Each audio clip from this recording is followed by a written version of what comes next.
A quick recap just in case you forgot. The bamboo village, Kai's homeland, was attacked by a bull monster once again. 5 years later, bull monsters are formidable beasts. Massive bodies, brutal endurance, devastating attacks. If you ever meet one on the street, run immediately.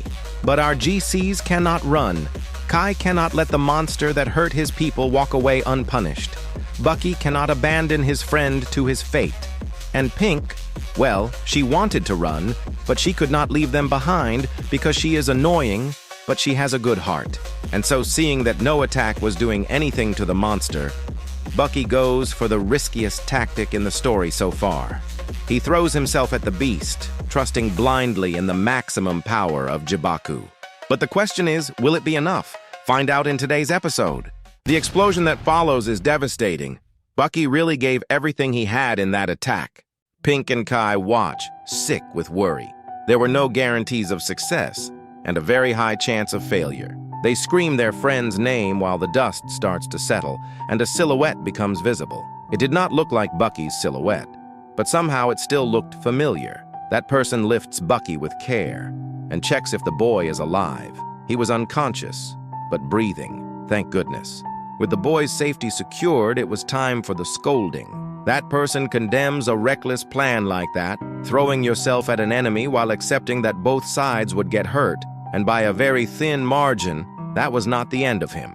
And right then, out of the middle of the dust, the bull monster rises. Badly wounded, sure, but still able to fight. Not just able, dying to beat down the first poor soul that crosses its path. Bucky's savior sets the boy on the ground while he talks to the monster. Drawing his two swords, he declares that the monster had already lost the moment it cornered Bucky and forced him to gamble his own life. Finally, that person shows his face, and it is none other than the most powerful man of his generation, Spock. He is furious that the monster cornered his successor, and as he grips his sword, he makes a promise. That giant bull was going to regret it. But the monster could not care less about the threat. It is blinded by rage, and it launches a ferocious charge at its opponent. Spock could not care less about that charge either. He takes his second sword and links the two together with a chain. With his weapon fully assembled, he makes his announcement. His next attack would be his supreme technique, and he lands one decisive cut on the bull monster. A cut that recognizes no obstacles because Spock seemed to be slicing through butter, walking straight on through the beast. That was his signature blow, the lightning cut. The bull monster looks back to find where its opponent had gone. What it took far too long to realize was that its head was already separated from its body, and that its time was already up. Its life had started running out the second it chose to accept Spock as an opponent. Question resolved.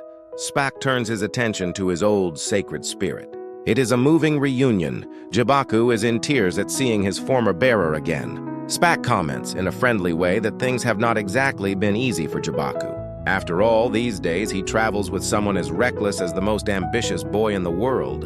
Then Spock brings up the technique Jibaku had just used.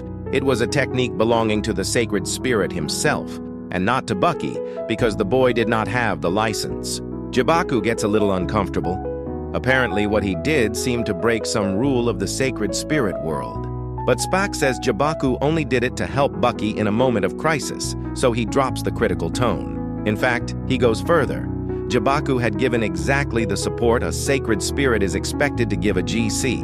Spock had finished what he came to do, so he sets off toward the Needle Tower on the horizon. And as he disappears into the distance, he speaks to Bucky, still unconscious. "Come to the Needle Tower quickly, Bucky. We are waiting for you." Sometime later, Kai and Pink finally reach Bucky. They were far away during his decisive attack. They had not seen Spock appear at all. They immediately start checking the boy's condition. He was alive but badly hurt. Pink tries to call him back to consciousness with no success. Meanwhile, Kai glances to the side and notices something. The bull monster was defeated and dead on the ground. But more than that, its body was covered in cut wounds. Since Bucky does not use that kind of attack, it was a question Kai had no way of answering right now. And he should not even try because the priority was treating Bucky, and Pink pulls him back to that case. Kai apologizes and refocuses on the more urgent matter. Pink looks over Bucky's injuries and concludes they need to hurry and find a decent doctor. So she asks Kai who the closest one was. Kai says he knew the best in all of Trias, and so the three of them climb onto Chicky and head straight for this doctor. They arrive at a building shaped like a pineapple. Its name was Mount Funbetsu. At first, Pink doubts there is any doctor in there, let alone the best one, according to Kai. But the boy is fully confident in his own recommendation. Then, Kai reveals the reason for that confidence. The person in question was none other than his own master. And shouting, he announces his arrival. "Master Sage, I am here!" And then, out from the back, comes that thing we saw 3 chapters ago. Except this time we finally get a proper introduction. Kai's master, Funin the Sage. Pink drops Kai to the floor. She was not convinced. Kai asks why she suddenly turned so skeptical. Pink asks which part of that thing looked human and which part of it looked like a doctor. Kai scolds her rude attitude. "Look at that! My master went all soft from the disgust." Inside her own head, Pink is deeply confused. She cannot process what kind of creature that is supposed to be. But Kai insists. Funin was a master of medicine, of martial arts, and of wisdom. Kai gets back to the point of the visit. Laying Bucky down in front of Funin, he begs him to heal the boy. The master looks at Bucky, who is still out cold. And he suddenly leaps out of his pot, leaving Pink even more shocked than before. Then the Master Sage begins his inspection of Bucky. Using his mustache, he searches for every single sign of injury on the boy's body. Finally, he wraps up the analysis stage and starts the treatment immediately. And he throws Bucky into a bowl with carrots, lizard, and assorted meats, and starts cooking. Pink is now completely suspicious of that method, but Jibaku looks pretty confident. Confident that lunch is going to be delicious today, since he is already sharpening his knife and fork. And Bucky wakes up out of nowhere and declares, "I am completely healed." Pink is surprised all over again by how fast that treatment produced results. Kai is proud of his master. He had exceeded every expectation. Meanwhile, Pink is already exhausted from dealing with these lunatics. And the sacred spirits, well, they will have to settle for the leftovers, now that the main course escaped the pot. Back on his feet, Bucky talks with his companions to understand what happened while he was unconscious. Pink says the bull monster was defeated, but that he was in critical condition after that blow. Bucky takes it in and starts to admire just how wise Master Funin really is. So Bucky grabs the master by the whiskers and acknowledges his value. Kai, on the other hand, completely disagrees with the way Bucky is handling him. Kai, in despair, begs Bucky to let go of his master and stop treating him so disrespectfully. But Bucky genuinely looks down on Kai for having a mustached monster as a master. Funin realizes this boy will only be convinced by facts, not words. So he decides to take action. He throws his mustache at a boulder sitting nearby. The result of that attack catches Bucky completely off guard. Thin mustache hairs moved at extreme speed and hit the stone with explosive power. That was not an attack to underestimate. The attitude Bucky had moments ago falls apart. He and Pink both admit it. That mustached monster had just done something incredible. Incredible cracking a rock with a mustache," says Pink. Bucky repeats it, almost in disbelief. That was only the mustache. Kai was satisfied to have his word proven, but not satisfied enough. He asks Bucky to test the sacred spirit on that same rock, as a comparison between Jibaku's attack and the Master's. Bucky protests, but he was curious too. So he throws Jibaku at the very same boulder, and Jibaku opens his hands to start the countdown, and explodes. Bucky waits for the dust to settle before drawing his conclusions about Master Funin's strength. But something surprises the boy enormously. Intact. That boulder was not even scratched by Jibaku. Kai smiles. Everything was going exactly as he planned. He explains that Mount Funbetsu is made of the toughest ore in all of Trias. Bucky still tries to argue with reality. But those were only 3 mustache hairs. Kai then explains how it was possible. His master sage holds the advanced body technique license, and he keeps going. Not only was that license impressive, the master had just used the Kiwame technique. According to Kai, everything has a secret point. A point that, when struck, can bring down anything, no matter how indestructible it looks. And that is Kiwame, a technique that hits the secret point of the target. Pink is genuinely impressed by the technique. Bucky goes quiet, thoughtful, staring at the master sage. Then Bucky starts a conversation, without that contemptuous tone from before. Could it be that the most ambitious boy in the world became humble after such an undeniable display of power? Yeah, right. He grabs Master Funin by the whiskers, stretches them wide open, and orders, "Teach me that technique too! Make me able to use it right now!" Kai despairs, realizing that his entire lecture did nothing to make Bucky respect his master. Kai had warned him. Master Funin is sentimental. Look at how he sulked. Sulking was actually a fair reaction, considering how he was treated. But Bucky complains that he did not have to melt over it. And it seems there is just no fixing Bucky. They are going to be stuck in this argument for a few more hours. Poor Master Sage's mustache. Maybe if he just shaved, all of this would already be solved. Anyway, night falls and our great children build a campfire to rest after a chaotic day. And the result of Bucky's insistence on being taught is exactly 0. The master had spent the whole day running from him. Kai complains about Bucky's manners, and the boy answers with his usual trademark gentleness. Shut up. Obviously, the guilty one here was Funin for refusing to teach Kiwami. Getting your mustache yanked is not an excuse, at least not for Bucky. Kai then decides to be honest with his friend. What Bucky was asking for was not reasonable. Kiwami is a technique that can take 10 years to master. It is impossible to learn it the way Bucky wants. But Bucky repeats his mantra. As the boy who will rule the world, nothing is impossible for him. Although at this point, even Kai has given up on taking him seriously. Understanding that the Kiwami subject is closed, Bucky asks Kai about something else that is bothering him. A bit more serious now, he asks whether, after the attack he launched at the bull monster, there was anyone else at the scene when he and Pink came to help him. Kai denies there was anyone else there at that moment, but he does say there was something strange. Bucky asks what. The GC of Trias says the bull monster's body was lying right beside Bucky, dead. But it did not look like it died from the sacred spirit's explosion. It looked like it died from cuts. A cut so powerful it dismembered that enormous beast. Hearing that, Bucky tenses up. It seems one of his greatest fears had just been confirmed. After that round of conversation, our 3 heroes go to sleep. Well, only 2 of them, because Bucky does not look the slightest bit sleepy. He stands up and leaves his friends behind. Jibaku watches him go and worries. That region where they were camped had a clear view of the Needle Tower, and that is exactly where Bucky was looking, sitting at the edge of the cliff, lost in thought. Kai's answers had not been conclusive, but for Bucky, there was not the slightest shred of doubt. I had the feeling I saw it in the instant of the explosion. His shadow! The one who beat the trouble monster was him.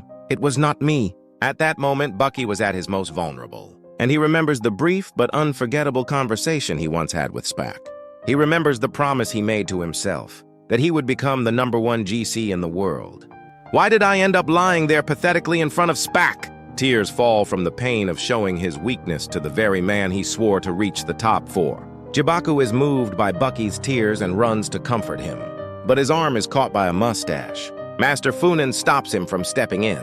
He gives him a sign. No.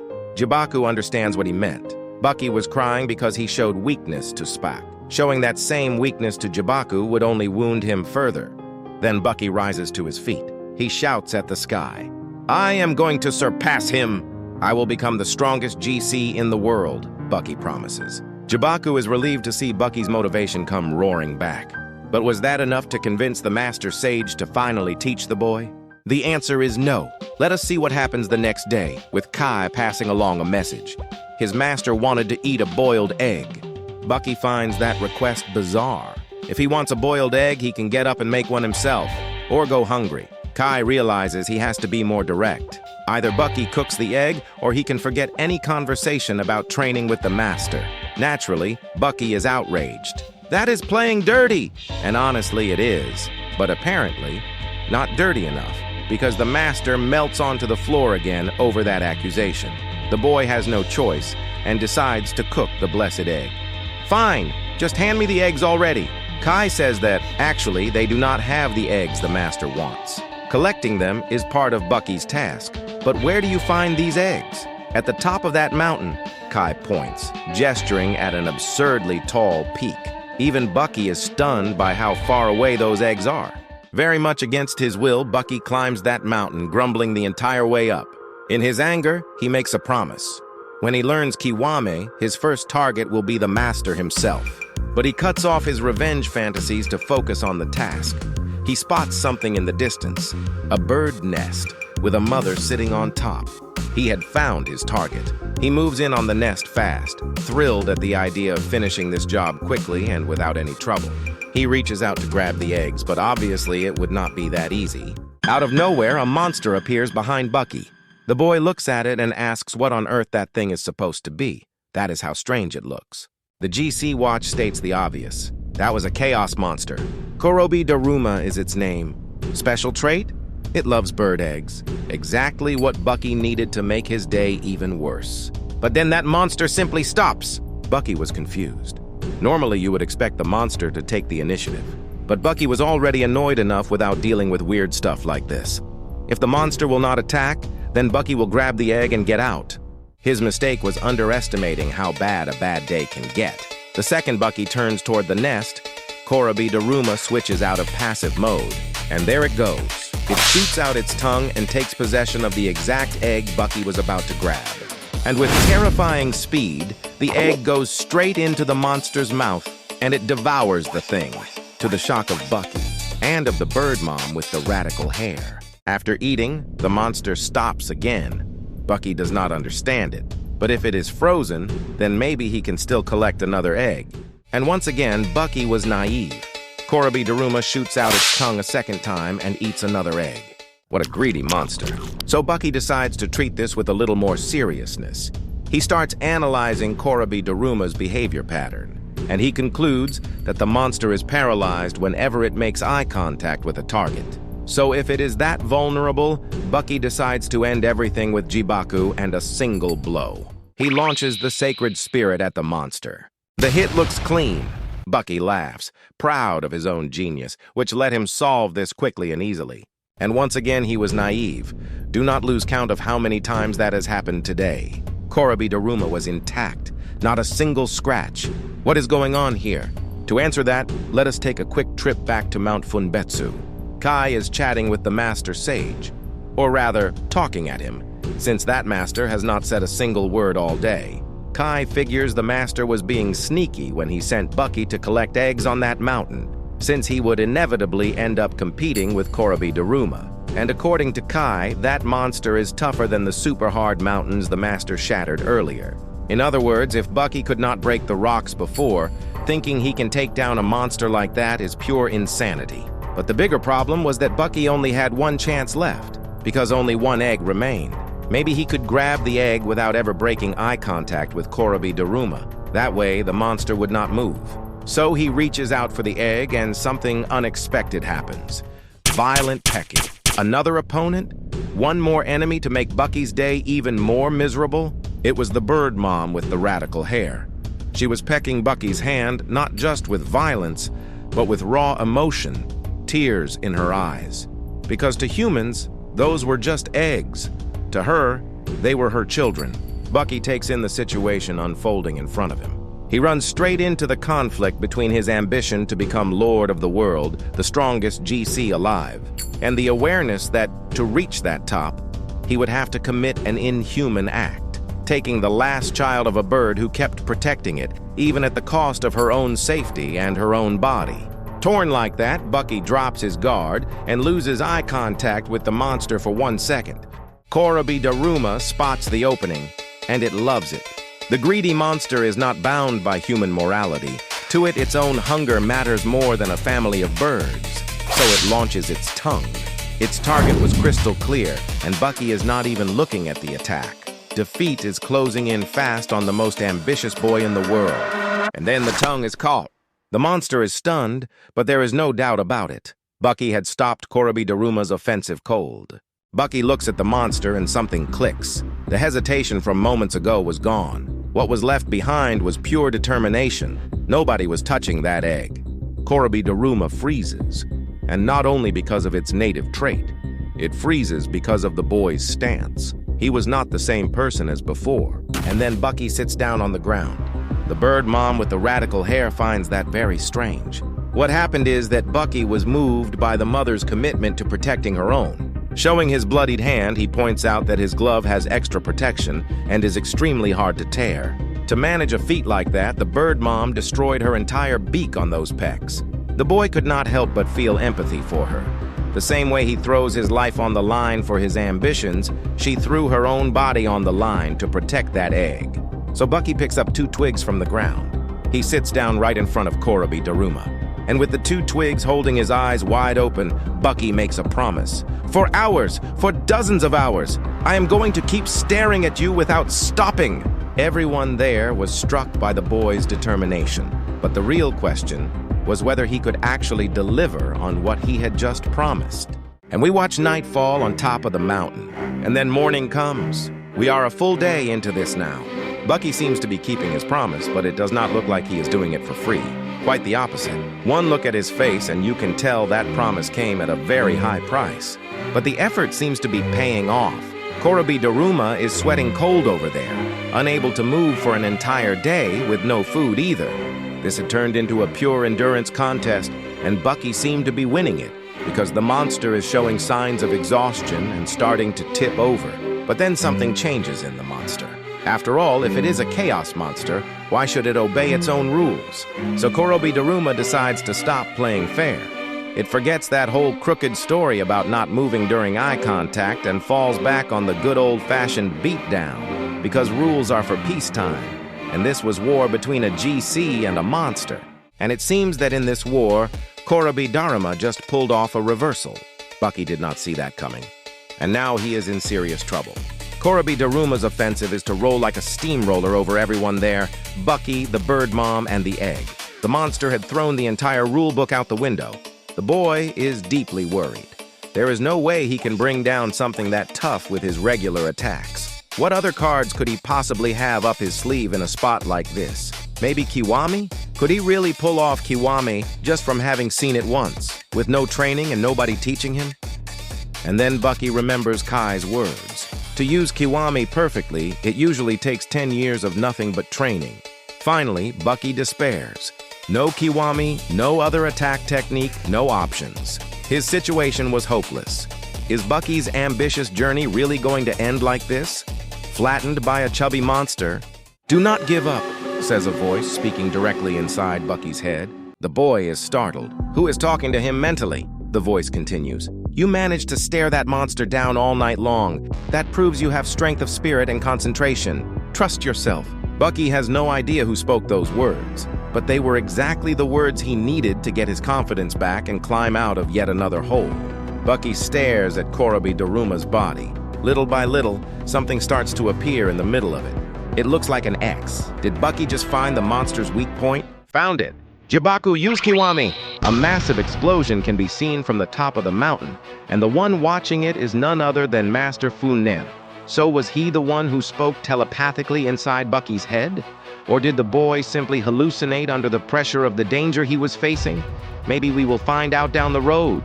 Because what matters right now is that Korobi Daruma had been destroyed. Bucky's Kiwami was flawless, and he shattered something tougher than the mountains themselves. But not without a cost, because Bucky is also completely drained after so many hours without sleep. And down he goes. He never got to see the result of his effort, but something wonderful was happening. A chick hatches from the egg Bucky protected. Son and bird mom with the radical hair meet for the very first time, thanks to the effort and dedication of a boy who is now sleeping in peace. After all, he learned the incredible Kiwami. He got stronger through one more trial. Is he getting closer to turning his ambition into reality?